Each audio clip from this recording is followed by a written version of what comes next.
Respecto al programa del Congreso el día de hoy, tenemos temas realmente muy trascendentes en lo que es el futuro del arbitraje, me parece. Sobre todo esta primera mesa que tiene como título el rol del arbitraje de inversiones en la solución de conflictos sociales, tiene mucho que ver con lo que les acabo de comentar, con el futuro del arbitraje, con un futuro que podría otorgar al arbitraje una misión sumamente importante, que es la de funcionar como una suerte de válvula de escape para que los conflictos sociales no terminen trabando o finalmente arruinando la inversión extranjera que muchas veces se ve afectada por ellos, ¿no? Nuestro centro realmente tiene el agrado de presentar esta mesa porque hemos colaborado directamente con el doctor Amado en la investigación que él está realizando con la Universidad de Cambridge, Inglaterra. Hemos sido partícipes de que esta idea se haya gestado y se haya desarrollado y esté teniendo muy buenos comentarios a nivel internacional, y sobre todo somos entusiastas porque este tema que está siendo desarrollado por el doctor Amado vincula los dos grandes ejes de nuestro centro de arbitraje, que es la solución y gestión de conflictos sociales y el arbitraje. Como ustedes saben, nosotros somos un centro que no solamente brinda servicios de arbitraje, sino también servicios de consultoría en materia de conflictos sociales. Entonces, la investigación del doctor Amado ha sido y es digamos, una sinergia propicia para que podamos vincular y colaborar con él en lo que nos toque respecto a estas dos áreas sobre las cuales ya tenemos alguna experiencia. Y después nos va a ocupar un segundo panel, que es también el del control jurisdiccional del arbitraje. Les decía que está muy vinculado también con el futuro del arbitraje, porque para los que habrán estado en el evento del ICC-IAF ayer, pues se veía que esta suerte de relación amor-odio que a veces hay entre el Poder Judicial y los tribunales arbitrales es algo que no tiene cuándo acabar, ¿no? Desde el inicio del arbitraje hasta el fin de los días seguramente vamos a presenciar altos y bajos en la relación de la jurisdicción ordinaria con el arbitraje. Entonces, tocará hacer un balance en este panel de cuál es la realidad actual de esta relación y cómo o cuáles son las perspectivas hacia el futuro, ¿no? Nos decía Roque Caivano hace solamente 24 horas que actualmente la tendencia es preferible autonomía del Poder Judicial del arbitraje antes que control, ¿no? Vamos a ver si eso se está cumpliendo en otras latitudes, por ejemplo. Y el último panel que nos ocupará el día de hoy es el de la autonomía de los árbitros en el arbitraje internacional. También un tema bastante importante porque los árbitros siempre han reclamado autonomía propia, no solamente respecto al Poder Judicial, ¿no? Sino respecto incluso a la propia institución arbitral cuando se acoge un arbitraje institucional. Entonces vamos a analizar qué límites debe tener esta autonomía, cómo se debe manifestar, cuáles son los principales escollos que pueden encontrar los árbitros en la manifestación de su autonomía como árbitros en el arbitraje internacional, y seguramente va a ser un tema que también concite mucho la atención de los aquí presentes.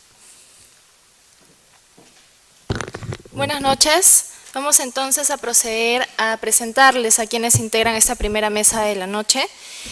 En esta mesa tenemos al doctor Manuel Monteagudo, quien va a desempeñarse como moderador de la mesa.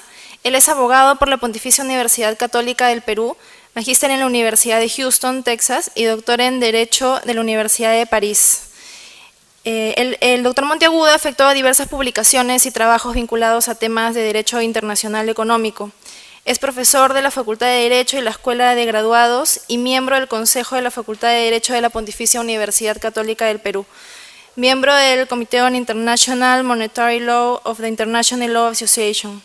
También es profesor visitante de la Pontificia Universidad Católica del Perú en el Departamento de Derecho de la Universidad de Estocolmo. Es gerente jurídico del Banco Central de Reserva del Perú, institución en la que labora desde 1984. En el 2004 representó al Banco Central en el Pacto de Mediano Plazo por la Inversión y el Empleo Digno del Acuerdo Nacional. Nos acompaña también esta noche el doctor José Daniel Amado.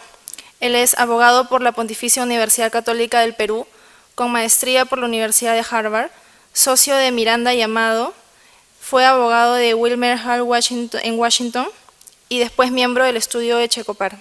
Ha sido secretario general de la Presidencia del Consejo de Ministros y jefe de asesores del primer ministro. Es también profesor de Arbitraje Internacional y Regulación en la Pontificia Universidad Católica del Perú, Universidad del Pacífico, ESAN y Universidad Peruana de Ciencias Aplicadas. Nos acompaña también el doctor Xavier Andrade, quien es socio de la firma Andrade Veloz. Sus áreas de especialidad son el arbitraje de transacciones internacionales y el derecho a la competencia. Fue abogado del Departamento de Transacciones Internacionales de la firma Holland & Knight en sus oficinas de Washington. Actualmente es profesor de arbitraje internacional y de transacciones comerciales internacionales en la Universidad de San Francisco de Quito, codirector para el Ecuador de la American Bar Association y representante para el Ecuador del Comité de Abogados Jóvenes de la International Bar Association. Obtuvo su licencia y doctorado en Derecho en la Pontificia Universidad Católica de Ecuador y su maestría en Derecho por la Universidad McGill en Canadá. Posee un posgrado en Economía por King's College London, en donde actualmente cursa una maestría en la misma materia. Finalmente, tenemos también al doctor Diego Gossis, quien es abogado argentino, of consul de Gogan Smith, of consul de Guglielmino y Asociados en Buenos Aires. Y nos acompaña en esta oportunidad también el doctor Iber von Boris, quien es abogado de la Universidad Privada de Santa Cruz, Bolivia. Tiene 2 posgrados en arbitraje, una maestría en Derecho Internacional y es presidente del Comité Ejecutivo del Centro de Arbitraje de la Cámara Boliviana en Hidrocarburos. Es socio también del estudio Wire y von Boris Abogados en Bolivia. Los recibimos, por favor, con fuertes palmas.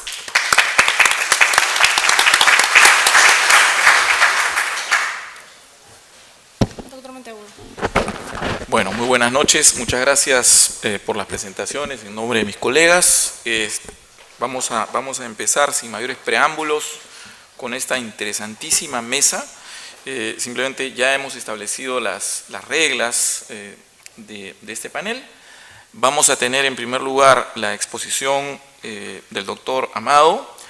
Va a exponer alrededor de 15 minutos con una flexibilidad en su calidad de exponente del principal paper. Y luego vamos a pasar a los comentarios de los panelistas. Le hemos dado más o menos unos 10 minutos, más o menos. Y creo que con esas reglas ya conocemos un poquito los atributos del moderador. Al final de esta primera ronda pasaremos a una segunda ronda de menor tiempo de todos. Y bueno, yo creo que con la experiencia de los árbitros y los abogados de arbitraje podemos llevar exitosamente esta mesa, lo espero. Entonces, le doy la palabra al doctor José Amado.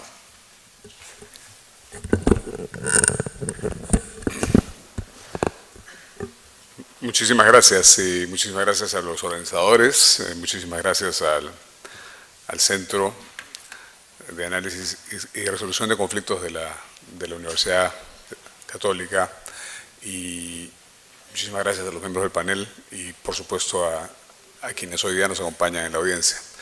Se me pidió que haga una reseña de un proyecto que está en marcha, con lo cual hago esa mención porque en realidad hay otras personas que están trabajando en el tema.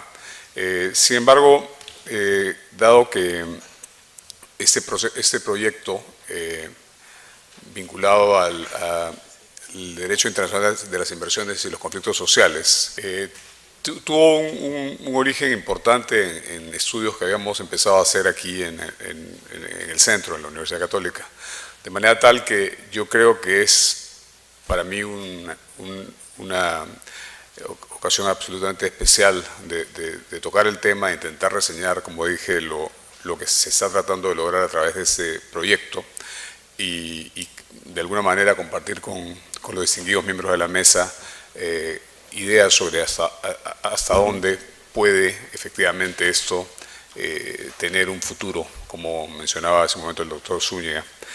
En versión breve, tendría que empezar diciendo que el tema del arbitraje de inversión, como todos sabemos, tiene que tiene definitivamente, más allá de que el número de arbitrajes de inversión comparados con el número de arbitrajes comerciales o de otra índole es un número pequeño, es muy claro que el sistema de arbitraje de inversión, debido a la naturaleza de los casos que se han dado, que se han llevado a arbitraje de inversión, debido a una serie de razones, una de las cuales es que muchos de estos casos, dado que involucran a un Estado, tienen que ver con situaciones muchas veces de mucho rebote en los medios, tiene que ver con situaciones sociopolíticas, socioeconómicas de cada país. Y por cierto, entrando un poco en el tema, a veces tienen que ver con cuestiones como la promoción de inversiones, que es una política de Estado más o menos generalizada a nivel de los países,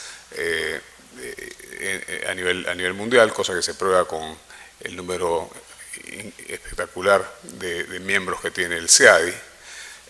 Y por otro lado, con el hecho de que hay una situación muy concreta, y es que debido a situaciones precisamente de conflicto social, esto que, como veremos en un momento, se ha visto ya de alguna manera reflejado en algunos lados del CEADI, creo yo que se ve mucho más todavía reflejado en los estudios que se han hecho a nivel internacional sobre la cantidad de proyectos que tienen más o menos ese patrón, y que definitivamente, si pudiesen de alguna manera desembalsarse, el mundo de la inversión internacional sería mucho más rico y mucho más interesante.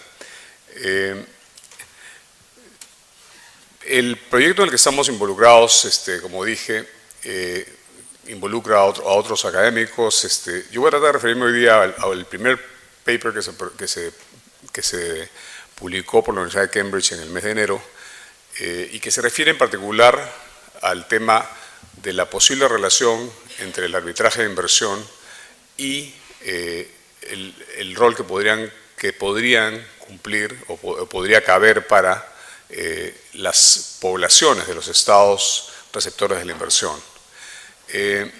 A ver si...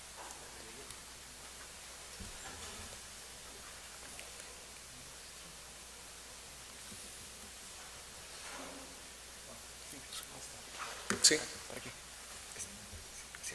Muchas gracias. Ahora sí.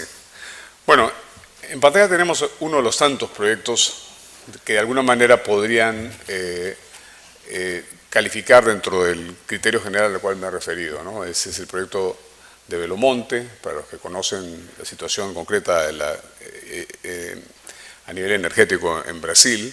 Belo Monte supuestamente, en el momento que entre a operar en capacidad plena, va a cubrir el 25% de las necesidades de energía de Brasil.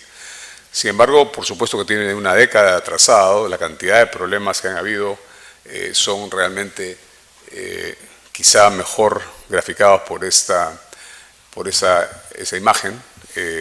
Las protestas han venido por todos lados, el esfuerzo que ha tenido que haber por el lado de las entidades estatales brasileras ha sido absolutamente increíble, y la cantidad de procedimientos judiciales, tanto a nivel doméstico como a nivel internacional, en foros como por ejemplo los derechos humanos, y en otros foros paralelos como por ejemplo en temas de tipo ambiental o quienes manejan el tema de comunidades indígenas y nativas a nivel internacional, se ha vuelto un tema absolutamente de una gran importancia. Estamos hablando de un tema claramente importante para Brasil y sin embargo con los problemas ya mencionados. Y esta situación no es diferente al caso de Patagonia en Chile, ¿no? Quienes han seguido la situación de Patagonia saben probablemente que se trata quizá el proyecto que más impulsó la administración anterior en Chile y que no logró concretarse. O sea, me refiero a las últimas plantas cuyo propósito era reducir las importaciones de combustibles fósiles en un tercio, ¿no? Estamos hablando de una cosa que por diversos lados incluso ambientales, ¿no es cierto?, tenía un potencial extraordinario. La situación concreta, sin embargo, fue muy diferente a lo esperado, y las protestas se dieron desde todo punto de vista, incluyendo, por supuesto, el tema ambiental, ¿no es cierto? Y continuando, situándonos entonces en este tipo de cosas, hay el caso de Aguas Tinguini, que es un caso también clásico, igual que los dos anteriores, terminó en la Corte Interamericana de Derechos Humanos, y de alguna manera refleja también una situación de una inversión que no puede proceder por la falta de lo que algunas personas, algunas entidades han venido a llamar la licencia social. No estamos lejos en el Perú del tema, ¿no es cierto? Y tenemos situaciones además que son emblemáticas, como el caso de la mina Conga, cuya situación no necesito explicar a los peruanos que están presentes, quizás sí a los extranjeros decirles que en minería se dice que hay un antes de Conga y después de Conga, ¿no? Y ojalá que ese proyecto, si efectivamente es sustentable y como se dice, pueda avanzar. Pero en cualquier caso, el tema está paralizado, ¿no? Y todos lo sabemos en el Perú. Yo creo que es importante mencionar, para efectos de un poco de situarnos en el tema, que el tema de los conflictos sociales no ha sido un asunto que los tribunales arbitrales de inversión hayan tenido que tocar de manera frontal. Sin embargo, hay una serie de casos en los cuales un patrón similar o de alguna manera semejante a aquel de los casos que acabo de mencionar, que por cierto son 4 de cientos de casos que han sido identificados a nivel internacional, de alguna manera tienen ya un punto, y es que la mención de esos casos, yo creo que de alguna manera puede a todos hacernos darnos cuenta que esto es una situación que podría calificar como un patrón, ¿verdad?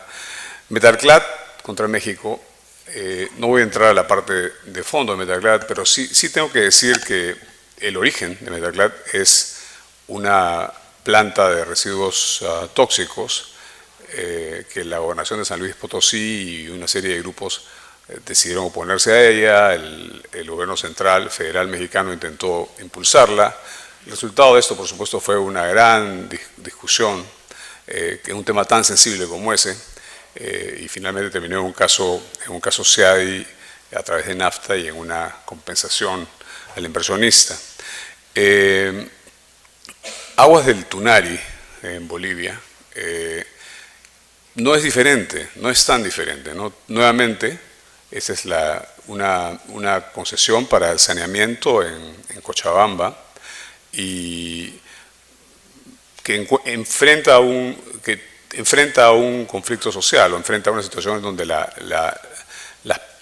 personas que tenían que ser beneficiarias de esta inversión simplemente no consideran que es así, y consideran lo contrario, que les surgen temores de todo tipo, tarifarios entre ellos, y finalmente el tema termina en una transacción que se resuelve después de un procedimiento arbitral donde ya había habido un laudo parcial.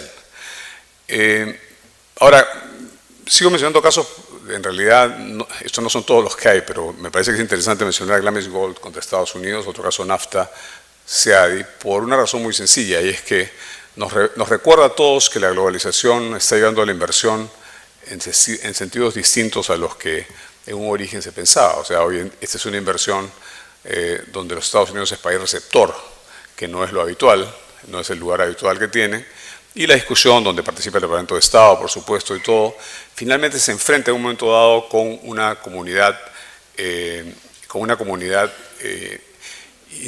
indígena americana, o lo que llaman First Nations, una nación que tiene un estatus particular en la Constitución americana, y sin embargo el único espacio que se le da en el tribunal es permitirle presentar un amicus curiae.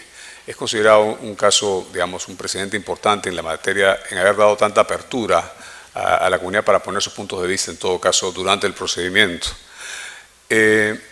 Chevron contra Ecuador es un caso en sí mismo, yo creo, emblemático de cuando el sistema jurídico ha sido incapaz de resolver un problema. Y me refiero al sistema jurídico internacional y me refiero al derecho en general. Y creo que a todos, de alguna manera, nos toca eso, ¿no? Más allá de que si uno piensa o no piensa en las versiones que se dan por todos lados sobre cuál es la posición que debe prevalecer, lo cierto es que hoy día hay todavía en marcha un arbitraje en La Haya sobre el tema entre Ecuador y Chevron, pero detrás había reclamos de personas que supuestamente habían sido afectadas por esta situación concreta que originó este caso que tiene ya 20 años.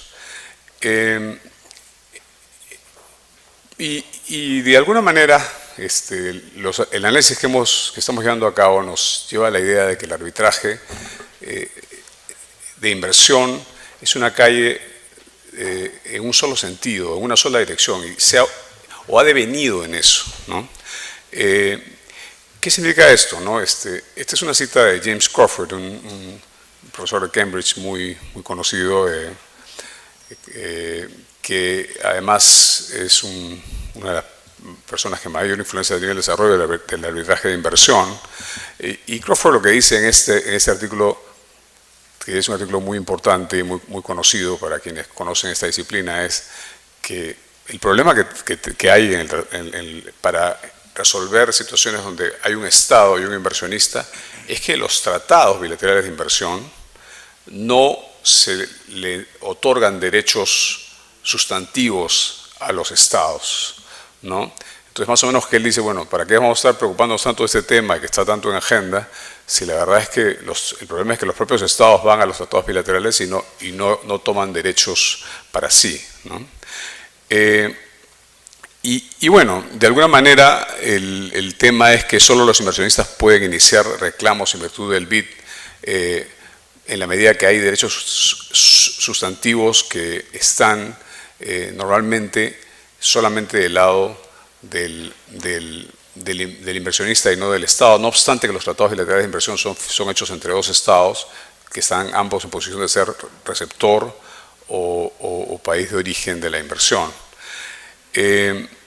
Ahora, surgen preguntas tan elementales como si la situación en la que hoy día está el arbitraje de inversión es en verdad un arbitraje, o sea, la falta de balance, ¿no es cierto?, entre una parte y la otra de las que tienen acceso a los tratados de inversión y pueden hacer un reclamo, nos pone de alguna manera lejos de ese bilateralismo, ese carácter recíproco, digamos, que podría ser una calle más bien de doble sentido o doble dirección. Todo ese tema aplica a los derechos de los Estados. Se podrá decir seguramente que en varios foros los Estados pueden hacer reclamos a nivel de reconvención, ¿no es cierto?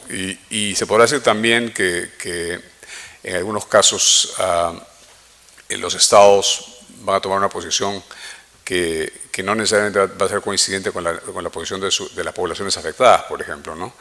Pero sí la mención a ese tema, el desbalance, creo que es fundamental para poder entendiendo los problemas por dónde podrían estar las soluciones, ¿no? Yo creo que esta situación nos lleva de alguna manera a una afirmación que se hace en el paper que se ha publicado en Cambridge, ¿no? Lo que decimos ahí es que el arbitraje de tratados de inversión no estaba pensado al momento en que se concibieron para apartarse radicalmente de las nociones fundamentales de la reciprocidad que son esenciales al derecho a arbitrar. Y eso en realidad es quizá uno de los elementos que es tarea pendiente, pensando justamente en el futuro del arbitraje de inversión. Y claro, tiene que ver con los Estados y los inversionistas. ¿Y por qué hoy día es tan importante esto? ¿Por qué hablamos de que esto tiene que ver con el futuro? Hablamos de eso por una razón muy sencilla, y es que contrariamente a lo que se pensaba,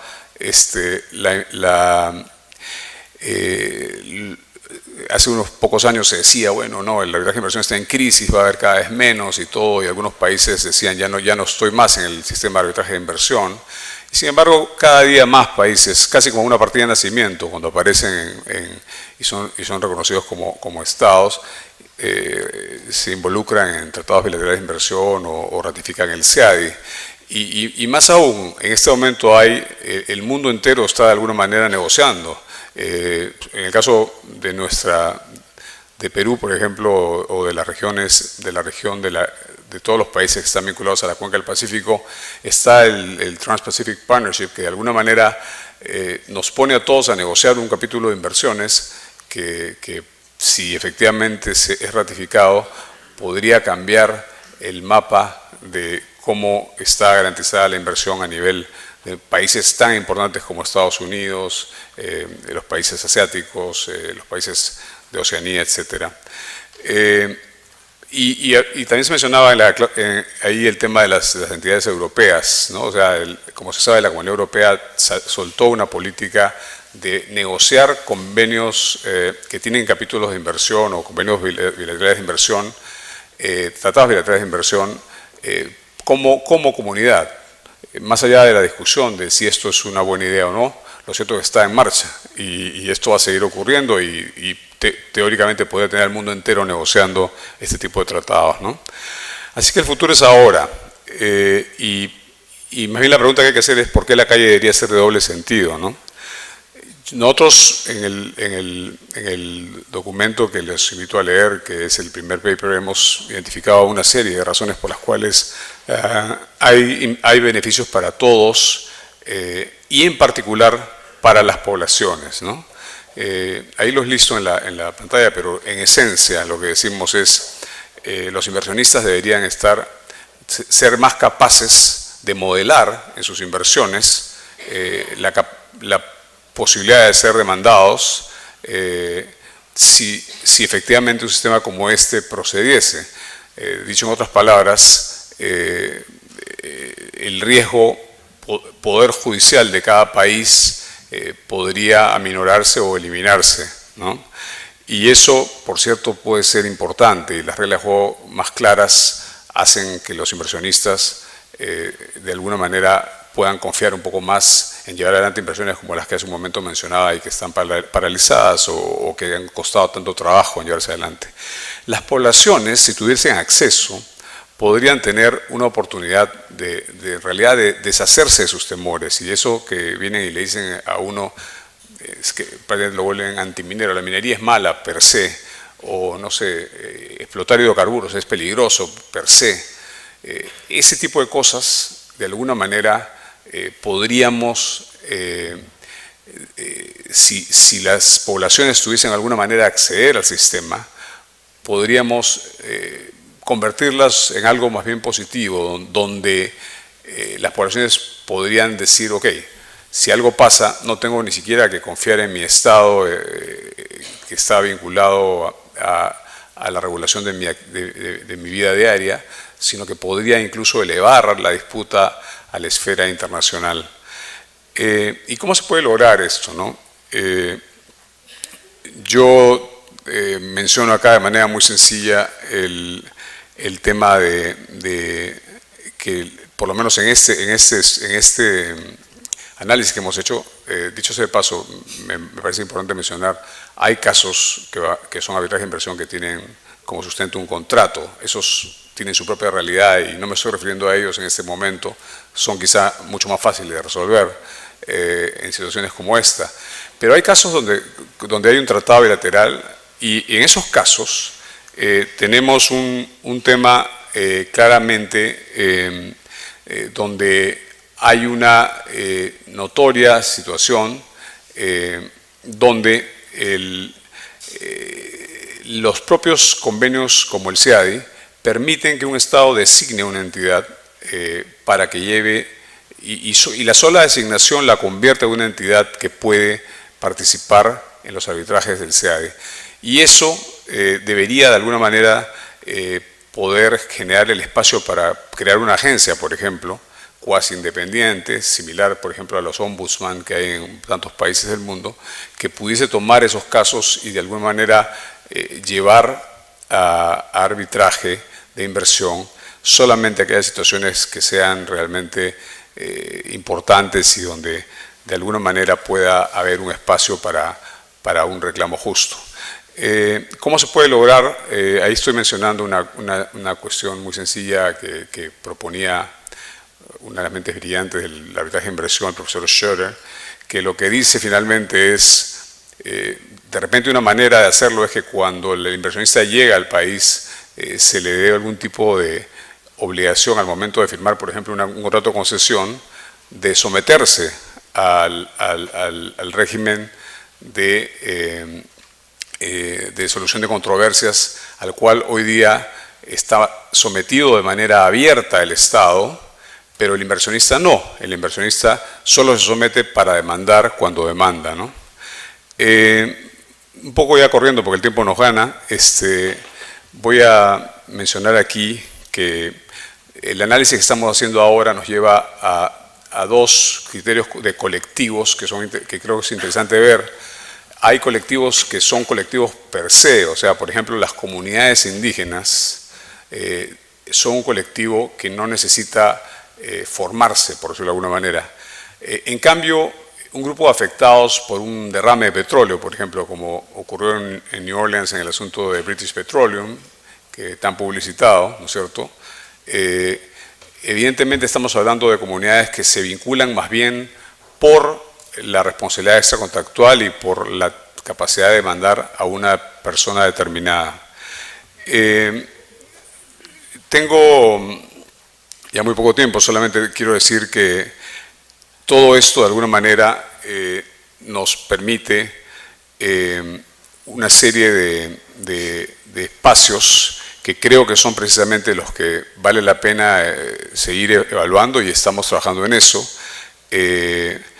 Los reclamos colectivos, como decía, podrían llevar a una solución a este tema, ¿no? Terminaremos preguntándonos si esto siempre debió ser así. Y yo decía hace un momento que los tratados bilaterales de inversión de alguna manera han ido cambiando lo que era el origen de todo esto, ¿no? Los estados no necesariamente, cuando se fue concibiendo el sistema, se pensaron que esto iba a terminar siendo un medio de arbitraje solo para que los inversionistas reclamen, sino que al revés. O sea, si uno va a la historia legislativa, se encuentra con los trabajos preparatorios de las convenciones de la Haya y que crearon la Corte Permanente de Arbitraje, y se encuentra además con el CAD mismo, en el informe a los directores ejecutivos que sirve de exposición de motivos, se dice con toda claridad que el sistema está destinado a ser balanceado y que los estados y los inversionistas tienen que tener las mismas capacidades de accionar. Los primeros tratados, ahí menciono uno de los primeros, el de Holanda con Indonesia, de manera expresa establecen un consentimiento mutuo de los inversionistas y de los estados. Así es que la calle debe ser de doble sentido, es un poco el concepto que quería transmitir hoy día de los muchos que están en ese documento, que por cierto una vez más los invito a leer, y en las siguientes entregas de este proyecto seguiremos trabajando temas como estos que creo nos interesan como países receptores de inversiones, nos interesan como países que tienen una serie de proyectos que deberían, ojalá, resolverse, y aquellas inversiones que sean efectivamente buenas para el país y buenas y sustentables, sostenibles, puedan efectivamente proceder y concretarse. Y que los conflictos sociales de alguna manera se resuelvan, ojalá, y es una manera de verlo, pero quizá muy optimista. Yo quiero pensar que no, que es realista, que el derecho sirva para que los conflictos sociales reduzcan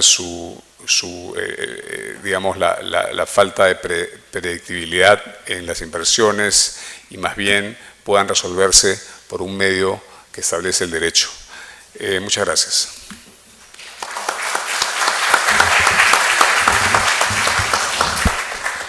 Muchas gracias, doctor Amado.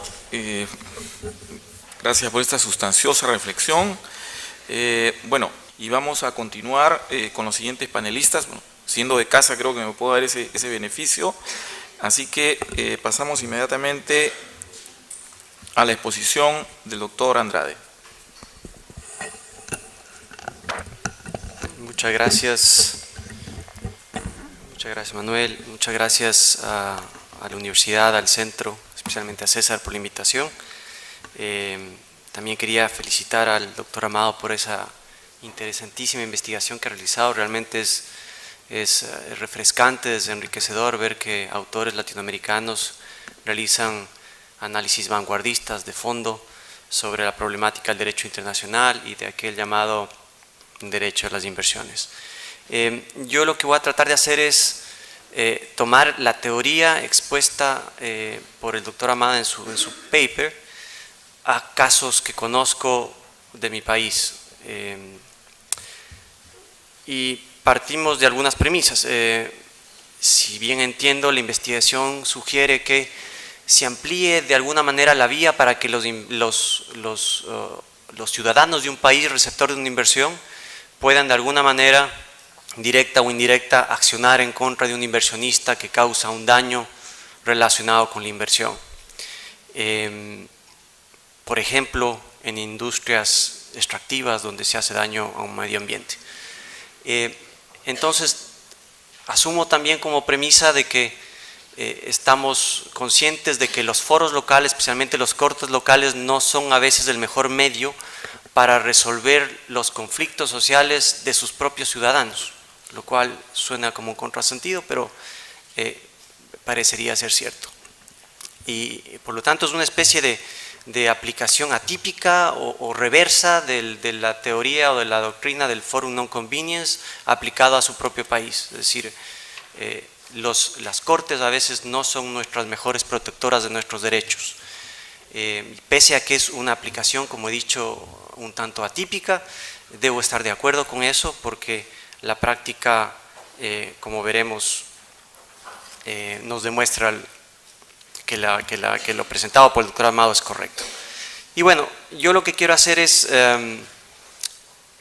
ejemplificar esta problemática. ¿Qué problemáticas he encontrado? Al menos dos. Existe una cantidad, pero quiero identificar al menos dos. Primero, que parecería que los inversionistas locales, los inversionistas internacionales, sobre la base de los tratados de inversión, tienen acceso a una especie de justicia superior o más afinada que la que tenemos los ciudadanos receptores de la inversión, causando una especie de discriminación a favor del inversionista y en contra del ciudadano receptor de la inversión, del país receptor de la inversión.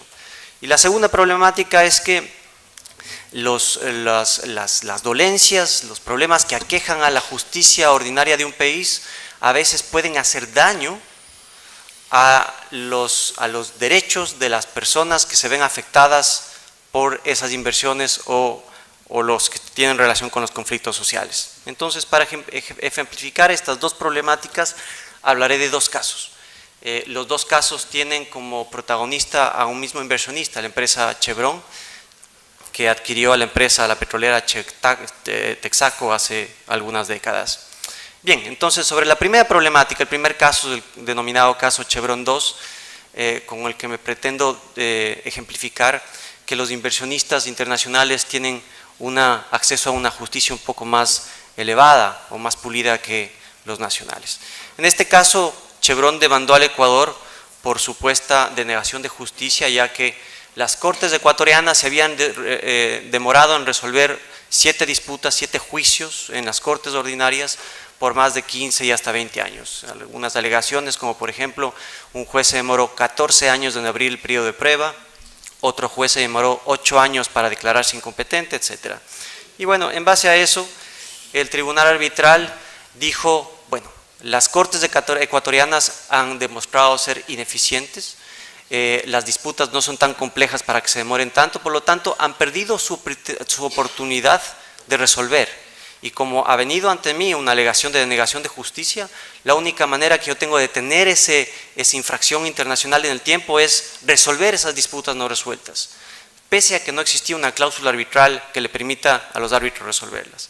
Y bueno, lo que hace el tribunal es ponerse en los zapatos de los jueces ecuatorianos, y esto es textual, en los zapatos de un juez ecuatoriano honesto, imparcial e independiente. No sé si se está creando un estándar ahí o simplemente es una insinuación de que los jueces ecuatorianos no fueron ni honestos, ni parciales, ni independientes. En todo caso, el tribunal condenó al Ecuador al pago de $700 millones, resolvió, como decimos en el Ecuador, de un solo plumazo, en 40 hojas, 7 casos que no se habían resuelto por casi 20 años, condenando al Ecuador al pago de una cuantiosa indemnización. Este caso entonces ejemplifica que los inversionistas parece que tienen un acceso a una justicia un poco superior, o al menos tienen acceso a una justicia extremadamente costosa, a la cual no tienen acceso los nacionales del país de la inversión. ¿Cuántos abogados hemos visto que en las cortes se pueden demorar 15, 20 años un caso sin que podamos recurrir a nadie más? Y la segunda problemática tiene relación con el segundo caso, el denominado caso Chevron 2, en el que trataré de ejemplificar cómo la intervención del Estado puede contaminar los derechos legítimos de las personas que se ven afectadas por un conflicto social. Este caso es las comunidades indígenas, cerca de 30.000 personas representadas por varios procuradores, presentaron un caso en contra de la empresa Texaco en las cortes ecuatorianas por una contaminación ambiental apocalíptica. Los jueces de primera instancia resolvieron en contra de la empresa estadounidense por una suma de $18.000 millones, una de las sumas más cuantiosas de la historia del derecho.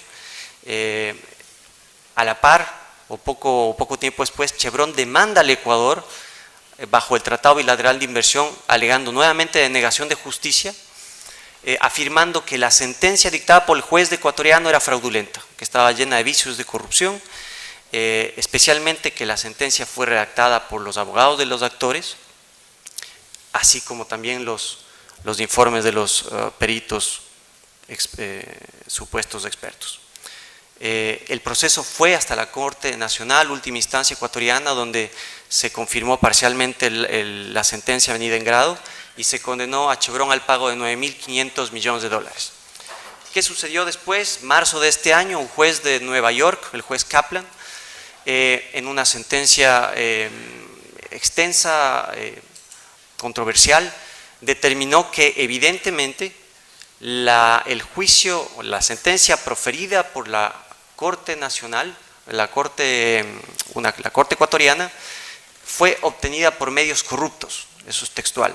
Y no solo alega una cantidad de cuestionamientos procesales, irregularidades procesales, sino inclusive varios indicios de potenciales delitos, como por ejemplo soborno, extorsión, falsificación de pruebas, coerción, intervención de comunicaciones, lavado de dinero, obstrucción a la justicia, entre otros.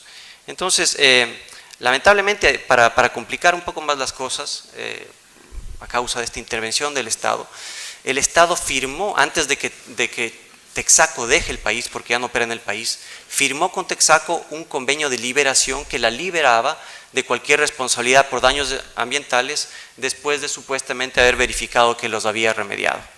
Bien, este caso aún no se resuelve, está en arbitraje, como ya se mencionó, pero quería ejemplificar el hecho de que a veces la intervención estatal puede contaminar, puede infectar un derecho que era legítimo de personas involucradas en un conflicto social. Y este caso está lleno de dudas, lleno de incertidumbre, al final no se sabe quién causó el daño ambiental, si fue Texaco o si fue el Estado a través de su empresa petrolera quien tomó esos campos petroleros, quien causó el daño ambiental. Lo cierto es que el daño existe y que la gente ha estado contaminada por muchos años, y yo temo que ese daño quizás no se repare nunca, por todas las alegaciones de irregularidades de este caso. Bien, entonces creo que para concluir, el trabajo del doctor Amado constituye un verdadero aporte a las ciencias jurídicas, espero que dé mucho de qué hablar. Concuerdo inicialmente con la idea de que hay que tratar de ampliar la vía de alguna manera para que los tratados bilaterales sean en realidad bilaterales, no unilaterales, y las personas afectadas por una inversión puedan de alguna manera accionar en contra de un inversionista de manera directa o indirecta. Sin embargo, creo que también es necesario debatir cuál es la solución de fondo al problema. Si bien ampliar esas vías puede ser un paliativo procesal, creo que también debemos preguntarnos si no debemos trabajar más en el Estado, si no debemos tratar de sanear, de transparentar, de mejorar nuestra justicia, de tal manera que no le quitemos al Estado de esa responsabilidad esencial que tiene de velar por que se preste una justicia efectiva y una tutela efectiva a los ciudadanos que gobiernan. Muchas gracias.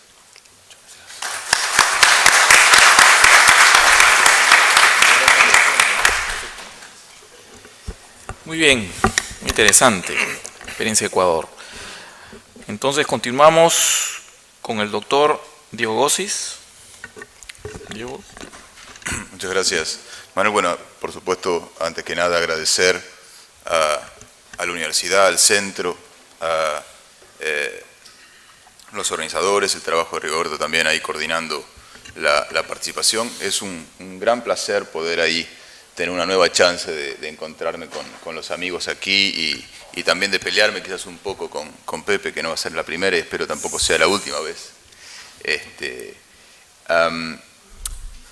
Voy a intentar centrarme, antes que nada voy a hacer una advertencia, que es lo que hace que uno pueda seguir viniendo a estos lugares. Nada de lo que digo representa, por supuesto, la visión pasado-presente de ninguno de mis clientes, pasados, presentes, ni por supuesto futuros. He tenido el enormísimo privilegio, biográficamente enriquecedor y desde el punto de vista de la geopolítica del continente, casi una tragedia histórica, de haber representado o representar a la República Argentina, a la República Bolivariana de Venezuela, el Estado Plurinacional de Bolivia en más de 40 casos de arbitraje de inversión, principalmente bajo las reglas del CIADI, algunos casos bajo las reglas de UNCITRAL. En la enorme trinchera que se ha acabado, en donde los estados latinoamericanos llevan una extrañísima delantera en la cantidad de casos que litigan, hemos encontrado una cantidad de anécdotas llamativas y de corolarios que están ahí a la búsqueda de un principio que vamos a tratar de encontrar. El primero de los cuales es que estoy de acuerdo con Pepe en que el sistema de arbitraje de inversiones, y voy a restringirme en este análisis principalmente al ejemplo del laboratorio, a la pecera, es una pecera grande y llena de tiburones, pero una pecera del arbitraje CIADI, ¿no? Principalmente porque tiene reglas muy particulares en materia de que funciona fuera de toda sede judicial y entonces está aislada de cualquier elemento de derecho interno, arbitral o sustantivo que pueda tener un impacto que lleve a conclusiones distintas. El arbitraje CIADI funciona exclusivamente dentro del convenio CIADI y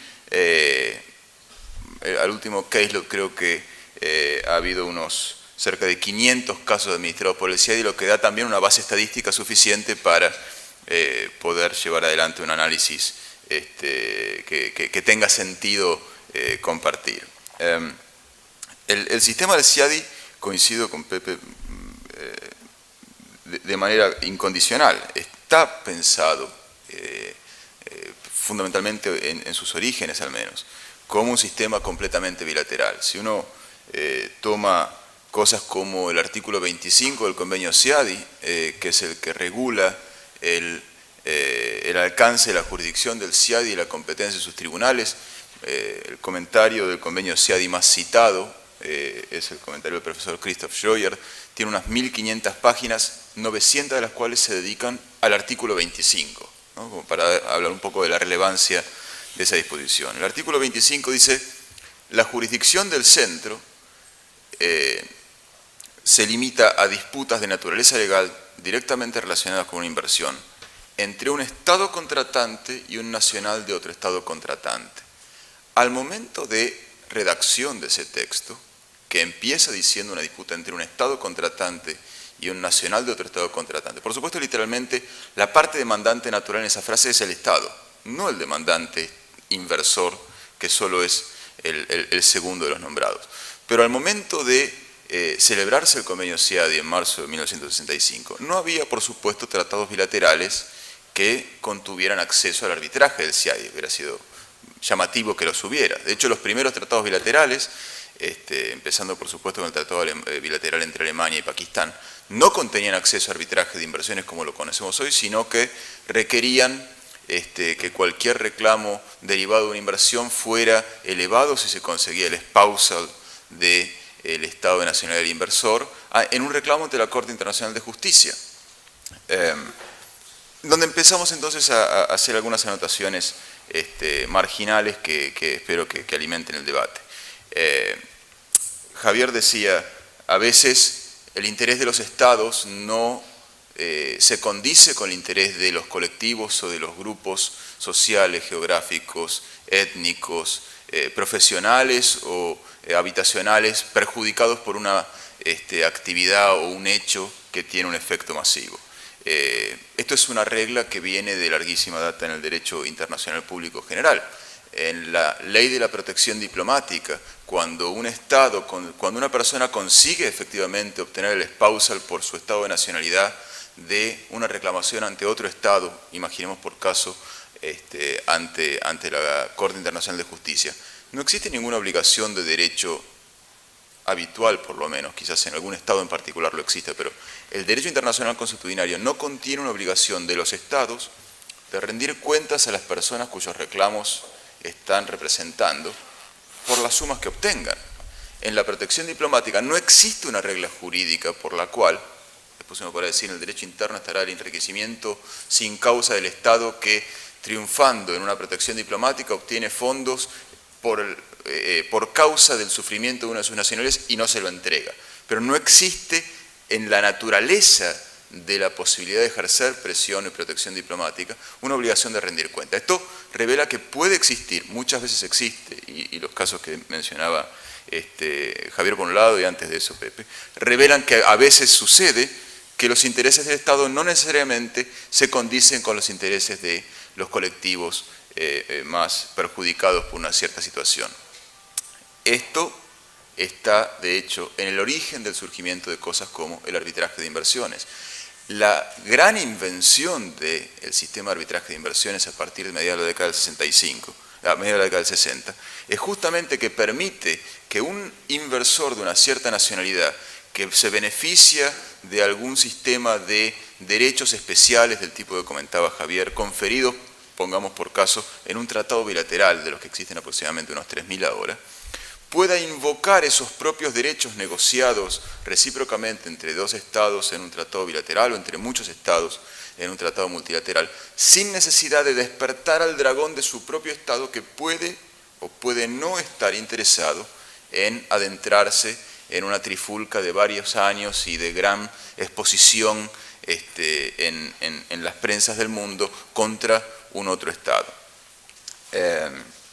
Entonces, una primera regla, no sé si es una regla principal o una regla marginal, los estados pueden tener intereses distintos de los de sus nacionales. Una otra regla que me parece sí importante y que hace eco de la letra de ese artículo 25 del convenio CIADI es que, de hecho, no solo el artículo 25 del convenio comienza diciendo disputas entre un estado y un nacional de otro estado, sino que ha habido al menos unos 15 casos reportados de reclamos principales o reclamos reconvencionales de estados contra partes inversoras. Esto tiene algunas particularidades y algunos problemas. A quien le interese, y veo que hay una cámara ahí, así que pueden pedir la transcripción.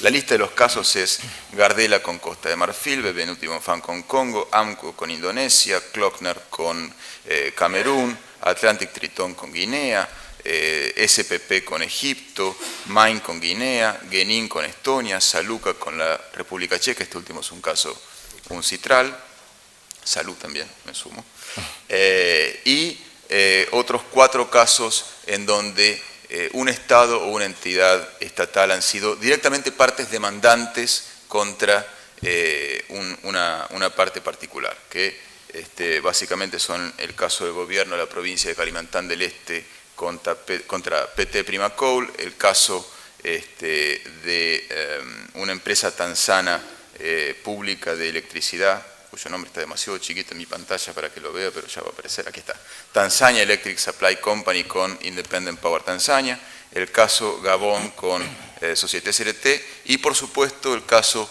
peruanos transado hace muy poquito tiempo, que son los pocos casos en donde un reclamo estatal en un arbitraje CIADI termina con una suma pagadera a un Estado. No es el único caso, sin embargo. Este camino de una vía ancha y una vía angosta, ¿no? La contramano para el transporte público sería en Buenos Aires probablemente, a veces termina con sumas pagaderas al Estado o sumas restadas de una compensación de otra forma otorgada al inversor. En el caso de Mine con Guinea, por ejemplo, había un reclamo de Mine contra Guinea y un contrarreclamo de Guinea contra Mine, porque Mine había intentado arbitrar la misma disputa también ante un tribunal de la American Arbitration Association, obligando a Guinea a incurrir en gastos derivados de la defensa en ese proceso. Cuando la decisión de Mine con Guinea, que es una decisión que muchos conocen como una de las grandes decisiones en materia de anulación de arbitraje CIADI, tema que seguramente se aburrirán otro día, se anula solo la parte de la compensación otorgada en el laudo a Mine, pero no se anula la parte de la compensación debida por Mine a Guinea. Entonces ahí tenemos un laudo que quedó vivo, en donde la única parte dispositiva subsistente era una orden de pago del inversor al Estado. La última regla, sé que tengo poquito tiempo, que quería comentar y arrojar al debate y ver luego qué surge de la pelea, es que no hay que dejarse llevar por la impresión de que si no hay otra forma de reclamar entonces un arbitraje de inversión, un reclamo CIADI por caso, debiera ser un remedio disponible. Una decisión bastante reciente de la Corte Internacional de Justicia, que se llama Ciertas Inmunidades de Jurisdicción, contiene la puesta en escena de la disputa que más claramente de las que he leído refleja la lucha del bien contra el mal. Básicamente, Grecia presentando un reclamo en representación de la mano de obra esclava en los campos de concentración de la Alemania del Tercer Reich contra Alemania. No hay discusión posible. No hay ningún grado de razón o perjuicio que pueda haber sufrido Alemania a manos de los esclavos griegos en los campos de concentración. Sin embargo, la Corte Internacional de Justicia dice, cuando terminó la Segunda Guerra Mundial, todo el mundo dijo, 0 mata 0, este es el acuerdo al que llegamos, no hay ninguna posibilidad reclamatoria que subsista luego de llevados a cabo los juicios de Nuremberg y los juicios reclamatorios que estaban pactados en el régimen de finalización de la Segunda Guerra Mundial. Y la Corte Internacional de Justicia, esto es una decisión de la década del 2010, o sea, muy reciente, dice, este reclamo de la mano de obra esclava griega en los campos de concentración no era uno de los reclamos que subsistieran como posibilidad después de acabada la Segunda Guerra Mundial. Y no es un reclamo respecto del cual Grecia y Alemania me hayan dado jurisdicción para poder resolver el reclamo, ni aun si el reclamo viene de normas de derecho internacional humanitario, de ius cogens, del derecho más elemental de los derechos humanos del hombre. No hay ningún motivo de política que nadie pueda seguir que genere jurisdicción allí donde no la había. Esto ha sido una posición que han adoptado también tribunales del CIADI. Con esta cita voy a cerrar. Hay una situación es un caso contractual, pero a la anécdota es indistinto que sea o no contractual. Es un reclamo de la provincia de Kalimantan del Este contra un conjunto de empresas extractivas en Indonesia. Y Kalimantan del Este, después de haber intentado litigar en distintos frentes, se presenta en un reclamo ante el CIADI y las empresas demandadas le dicen, pero usted no es Indonesia, usted es a lo sumo una provincia de Indonesia. Y las reclamaciones ante el CIADI requieren que los reclamos sean presentados por o contra un estado o una dependencia administrativo-geográfica que haya sido identificada como una parte posible a efectos de un arbitraje CIADI. Ecuador ha designado a alguna empresa y a algunas entidades como agentes que pueden individualmente ser parte. Indonesia no había designado a Kalimantan del Este. Y el tribunal dice, la decisión que vamos a optar probablemente sea, le genere alguna desilusión a las expectativas que la parte demandante había puesto en el CIADI. El tribunal, estoy traduciendo a la vista, así que sabrán disculpar alguna inexactitud. El tribunal tiene conciencia de que la provincia y su gente, presente a través de numerosos representativos en la audiencia, han buscado medios de obtener un remedio para la disputa durante una larga cantidad de años, hasta ahora sin ningún éxito. Los argumentos y presentaciones de las demandadas ante los tribunales locales, aun si no satisfacían el duro test del Stoppel, pueden haber llevado a la demandante a creer que el CIADI era el lugar en donde encontraría remedio a su reclamo. Pero esto termina luego con el descubrimiento de que el CIADI también carecía de jurisdicción. El tribunal no tiene ninguna duda al declarar que esto es, de hecho, una situación desafortunada. Al mismo tiempo, sin embargo, debe agregar que el convenio CIADI sujeta la jurisdicción a condiciones específicas que los tribunales del CIADI no tienen facultades para ignorar, ni siquiera a la luz de ningún argumento sobre las inequidades del caso. Esto es el límite máximo y mínimo de la jurisdicción del CIADI. El mismo tribunal de Kalimantan con PT-Princacol dice, no debe hacerse un análisis ni pro arbitraje ni contra arbitraje, debe hacer un análisis de si existe jurisdicción. Entonces, la primera pregunta que debemos hacernos no es si sería bueno, si sería malo, es si es aplicable y si los límites de la jurisdicción fijada en ese convenio permiten o no una reclamación de este tipo. Antes de la tarjeta roja, devuelvo el micrófono. Muchas gracias.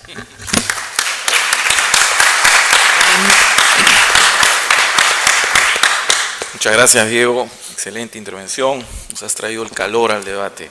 Bueno, vamos a pasar a la intervención de Iber Porris, por favor. 10 minutos.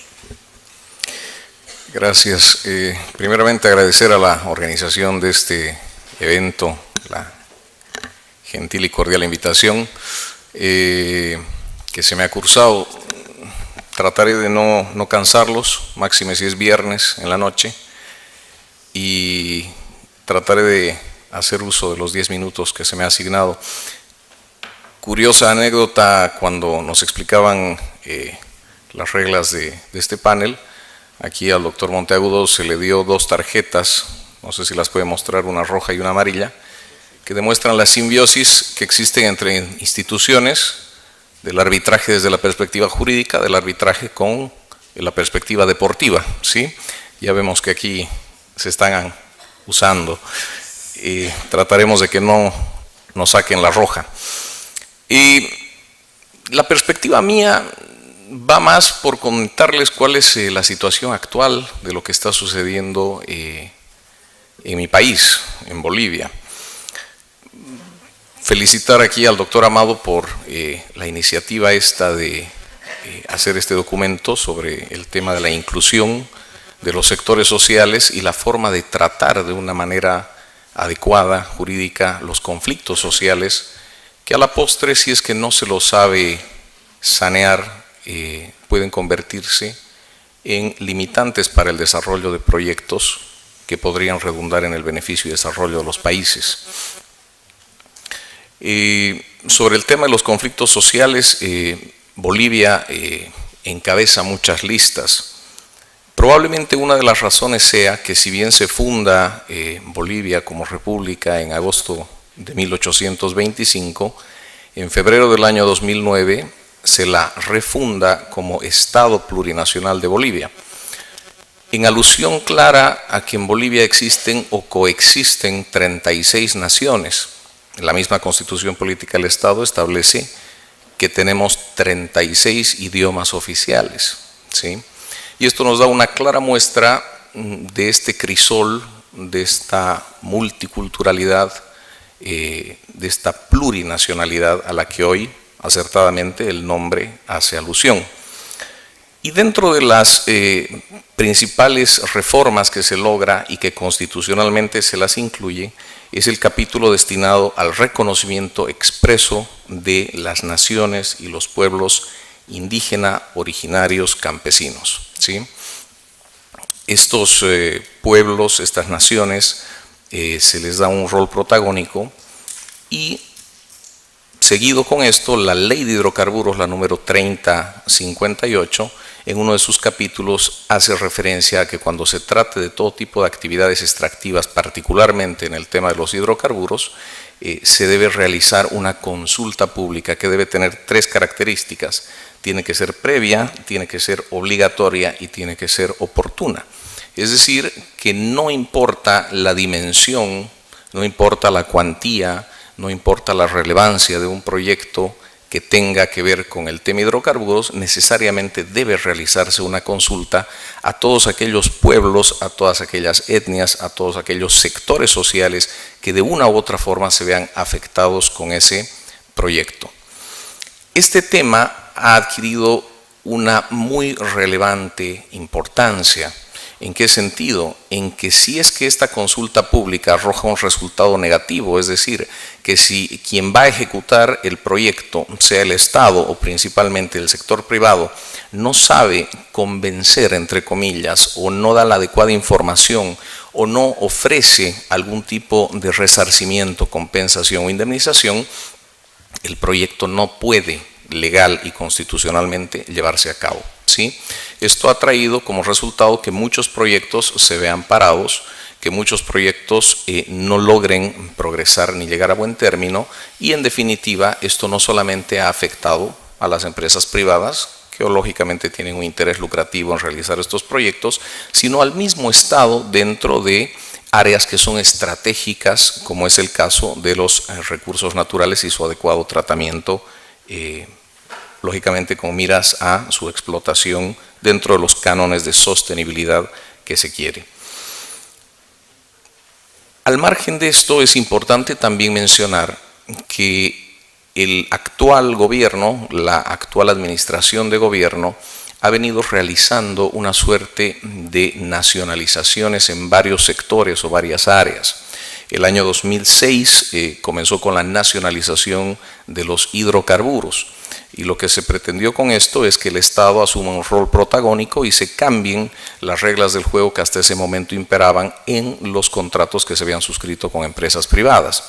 Años después, el 2012, se nacionalizaría la industria eléctrica y el 2013 la portuaria en el tema de los aeropuertos.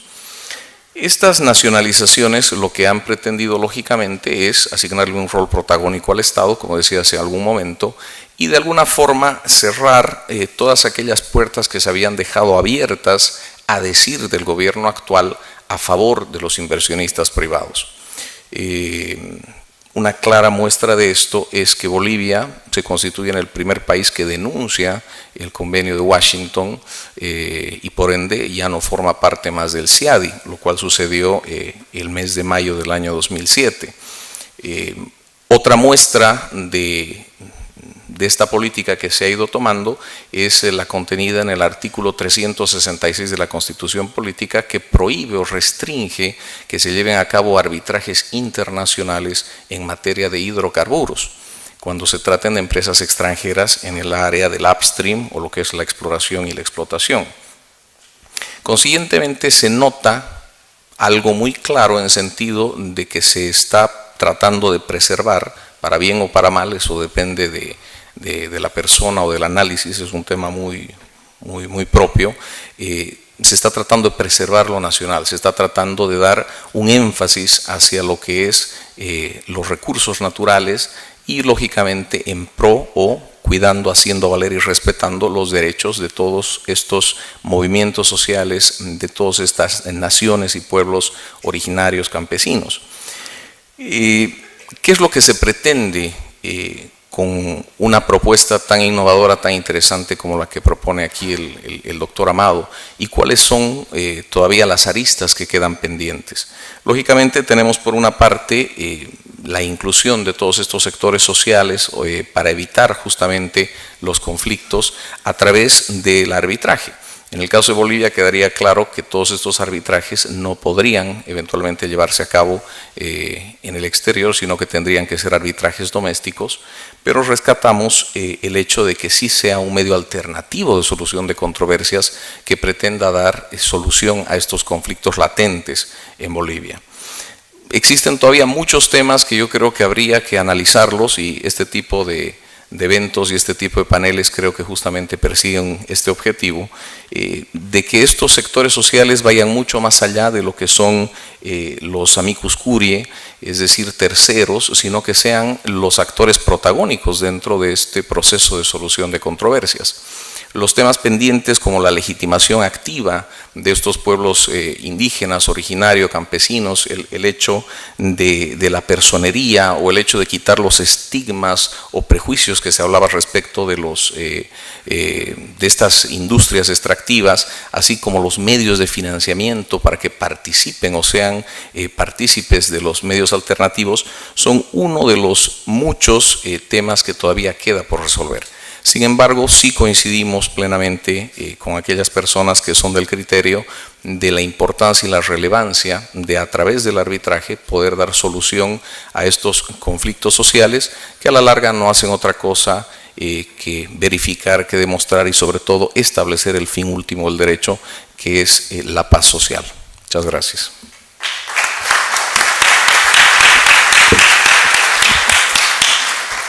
Muchas gracias, Iber, por el tiempo. Excelente. Bueno, yo voy a dirigir unas palabras, voy a pedir a mi colega que sea el controlador de mi tiempo. 8 minutos. Bueno, en primer lugar quiero agradecer la oportunidad de participar en este panel al doctor César Guzmán y al mismo tiempo felicitar a Pepe Amado por este trabajo tan interesante. Y lo digo porque debí decir en mi currículum. Yo soy también director de la Maestría de Derecho Internacional Económico de esta universidad y hace ya un buen tiempo venimos encontrando, inevitablemente creo yo, este encuentro entre el derecho económico, el derecho a las inversiones y los derechos humanos. Yo creo que es un cruce inevitable histórico, ¿no? No es una casualidad que terminada la Segunda Guerra Mundial hayamos tenido los acuerdos de Bretton Woods, 1944, e inmediatamente después, 4 años después, la Declaración Universal de los Derechos Humanos. Yo creo que América Latina, aquí tengo personas muy autorizadas, lo pueden atestiguar, ha vivido un proceso de internacionalización justamente en 2 campos. En el campo de los derechos humanos, hoy día la Corte Interamericana interviene en nuestros problemas domésticos, y en el campo de las inversiones. Estos laudos arbitrales no solamente resuelven conflictos entre 2, sino crean un incentivo hacia determinadas políticas o determinadas protecciones. Estamos viviendo un proceso de internacionalización en campos aparentemente contradictorios. Y digo aparentemente porque la demostración de que un abogado de una de las principales firmas de Lima dedicada a los negocios nos esté proponiendo abrirle el espacio a las comunidades indígenas tampoco es una casualidad. Porque precisamente creo que el derecho internacional económico no está negado con los enunciados clásicos del derecho internacional de los derechos humanos. Si nosotros revisamos los objetivos de los TLCs o los BITs, Tratados Bilaterales de Inversión, no vamos a encontrar en sus objetivos, en sus finalidades, una oposición a la protección de los derechos humanos. Se habla justamente de promoción del desarrollo económico, y si miramos las listas de excepciones a los principios de trato nacional, clase de nación más favorecida, esas excepciones son consecuentes con lo que los propios estados desean proteger. No hablo de una utopía o de una panacea, hablo de una realidad jurídica. Hay una consistencia, creo yo, entre ambos campos del derecho internacional. Ahora, el tratamiento de la inversión extranjera ha vivido un proceso continuo de internacionalización de fuentes. Me parece muy interesante lo que se ha dicho sobre la ley aplicable.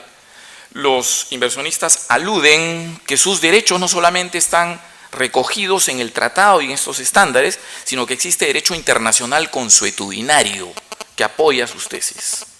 Y entonces, la reacción inmediata desde el derecho internacional es: estos conflictos deberían resolverse considerando el derecho internacional in toto, todo el derecho internacional.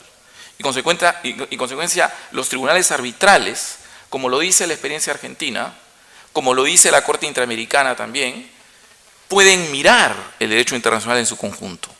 Y al momento de examinar la exigencia del cumplimiento de obligaciones, la tesis que Argentina ha tratado de sostener en la infinidad de conflictos frente a los casos de la crisis financiera internacional, puede oponer sus obligaciones de derecho internacional.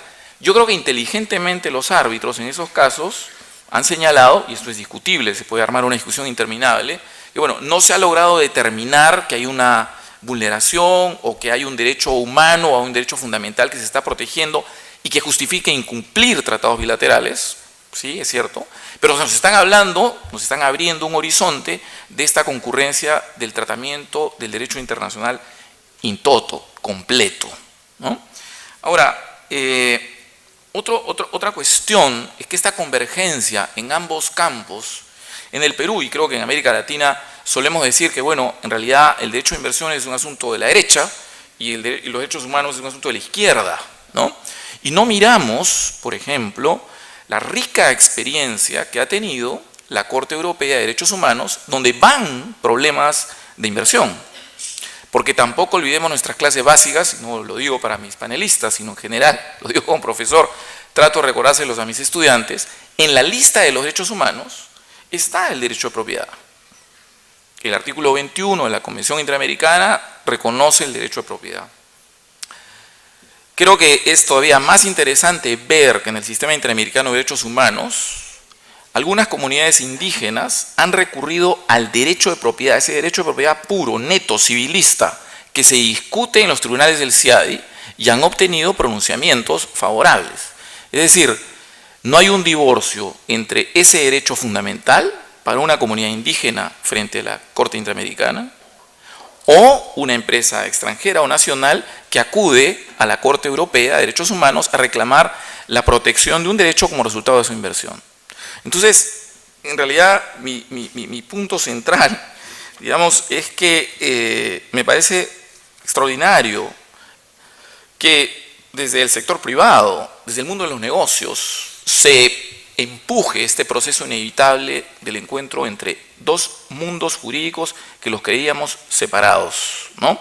Yo creo que, digamos, hay que imponer una dosis de optimismo. Entiendo las críticas, digamos, que puedan surgir al tratamiento, a la internacionalización de la inversión extranjera, pero creo que la globalización del derecho nos tiene que llevar más temprano que tarde a este encuentro entre campos del derecho internacional que ya he dicho, considero que son inevitablemente complementarios.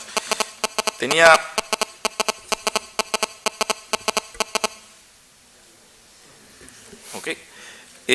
¿Me queda cuánto tiempo? 2 minutos. Fíjense ustedes, hay una cuestión aparentemente paradójica, ¿no?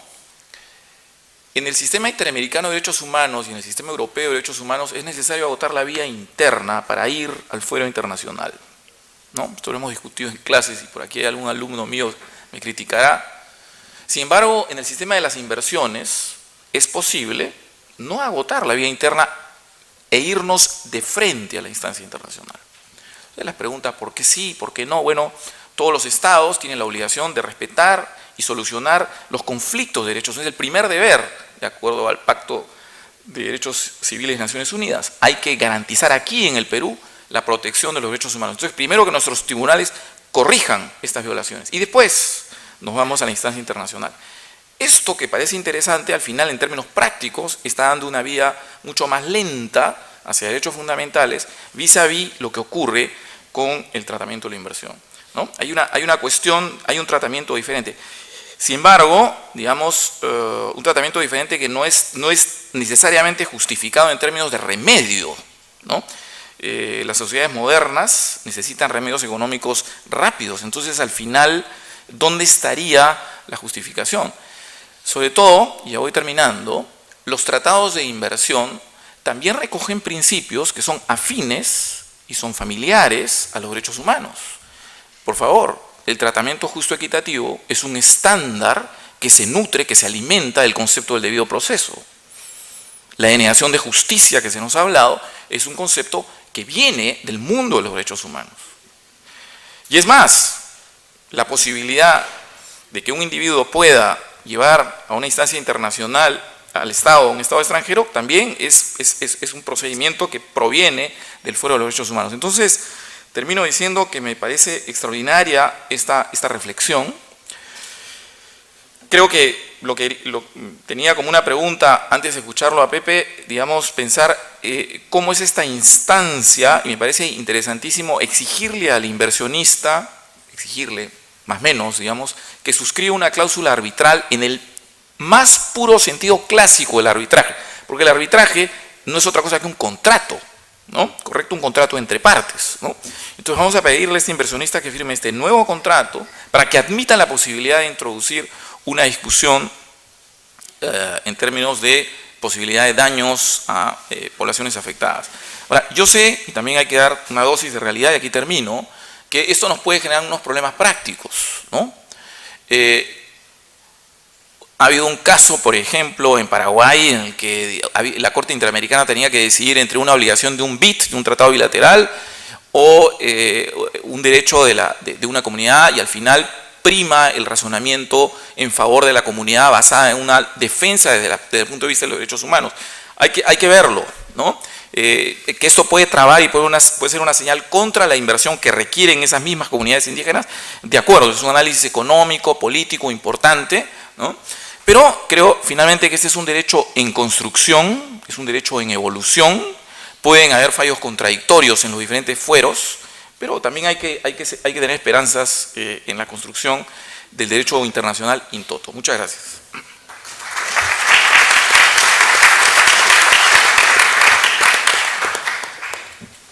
Pregunto a los organizadores si nos queda tiempo para una última rueda. ¿No? ¿Podemos dejarle 2 minutos al doctor Amado? ¿Sí? ¿Sí? Ok. Muchas gracias y muchas gracias por esa deferencia también.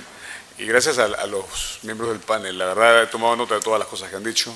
Todas son valiosos aportes a un proyecto que está en marcha, ¿no? Está en curso, como ya dije. Se han publicado 100 páginas de un working paper que en realidad todavía distan mucho de ser conclusiones definitivas. Lamento no poder entrar en algunos temas controversiales que se han planteado por la falta de tiempo, pero sí quiero decir que esa es la maravilla de estos foros académicos, ¿no? y de estar en una universidad, que tenemos la posibilidad de pensar las cosas con neutralidad y mirarlas y volverlas a mirar, y cosas que pensábamos siempre que eran blancas, preguntarnos si son negras o de repente grises. Yo creo que ese es el tema fundamental por el cual me gustaría simplemente decir para cerrar que el tema, solamente para que quede claro el asunto, nosotros nos hemos planteado, y yo me he planteado en este paper inicial, estudiar el CIADI, que es un tema que nosotros aquí en el Perú hemos estado trabajando, lo conocemos, han habido ya algunos casos y creo que eso ayuda. También estamos tocando otros temas, hemos evaluado consulta popular, consulta previa que se ha mencionado, hemos evaluado situaciones vinculadas a derechos humanos, por supuesto, y el espacio que hay para que eso funcione. Hemos evaluado también los tribunales de reclamos masivos, ¿no? Colectivos. Vale la pena ahí mencionar que los tribunales de reclamos colectivos que terminaron siendo, que tienen matices por el lado de la inversión, como por ejemplo el tribunal entre Estados Unidos e Irán sobre la invasión a Kuwait y en particular los casos que el sector privado de alguna manera reconoció como deudas históricas, o sea, conoceremos seguramente algunos más que otros en esta audiencia, que los casos de los bancos suizos, por ejemplo, y la comunidad judía, o los casos del trabajo forzoso y la comunidad empresarial alemana, son casos que permitieron que las Claims Commissions, ¿no? Las comisiones de reclamos, se fortalezcan, que sea una realidad. Y después, cuando Eritrea y Etiopía terminaron su guerra, las reglas que se aplicaron fueron esas, las que habían sido creadas para situaciones donde el sector privado de alguna manera ponía una posición que tenía sin ninguna duda que ser resuelta. Yo creo que el tema de los conflictos sociales, y con esto es lo último que quería decir hoy día, creo que el tema de los conflictos sociales es un tema que a todos nos atañe, creo que es un tema que a todos es una piedra en el zapato de las economías de todos los países del mundo. El Perú no es la excepción, creo que tenemos que hacer algo, no estoy diciendo categóricamente que sea ese el camino, tampoco estoy diciendo que no lo sea. Creo que todos los espacios que se están estudiando son espacios posibles de solución. Creo que lo que sí tenemos que tener claro es que esas inversiones que necesitamos y donde hay confusión y miedo de parte de la población para aceptarlas o no, deben ser diferenciadas de esas otras inversiones que no nos interesan. Y creo que como país y como comunidad jurídica tenemos derecho a planteárnoslo y a intentar dar respuesta a esas preguntas. Con todo eso, muchas gracias a todos por su atención. Gracias.